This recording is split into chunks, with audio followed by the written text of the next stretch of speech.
Ready to move in premium triplex villas at Kollur APR Projects.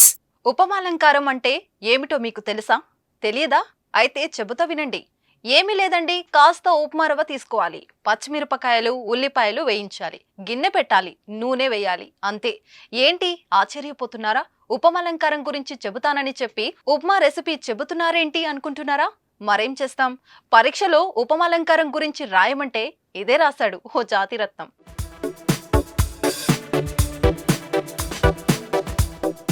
పరీక్ష పేపర్లో ఇచ్చిన question కు ఆన్సర్ రాకపోతే వాటిని వదిలేసి వేరే వాటిని రాస్తాం. కానీ స్మార్ట్ స్టూడెంట్స్ మాత్రం అలా కాదు.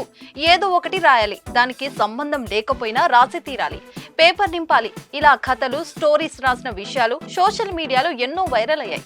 కానీ ఓ స్టూడెంట్ రాసిన ఆన్సర్ ఇప్పుడు వాటికి మించి ఉంది. ఉపమాలంకారం గురించి క్లుప్తంగా వివరించండి అని అడగగా అతడు ఉప్మా తయారు చేసే విధానాన్ని రాసి పేపర్ నింపాడు. ఉప్మా రవ్వ తీసుకోవాలి, ఉల్లిగడ్డలు, మిరపకాయలు, కారం, ఉప్పు, నూనె తీసుకోవాలి. ఉప్మా రవ్వను గిన్నెలో వేయించి ఉప్పు, కారం వేసుకోవాలి.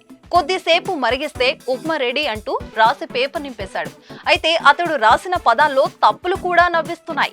ప్రస్తుతం ఇది సోషల్ మీడియాలో వైరల్ గా మారగా ఫన్నీ కామెంట్స్ వస్తున్నాయి.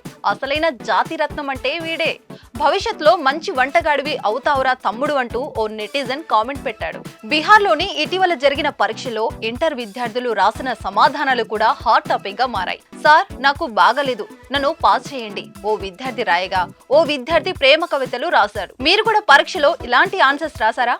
ఏం రాసారో చిన్న కామెంట్ రూపంలో తెలియజేయండి.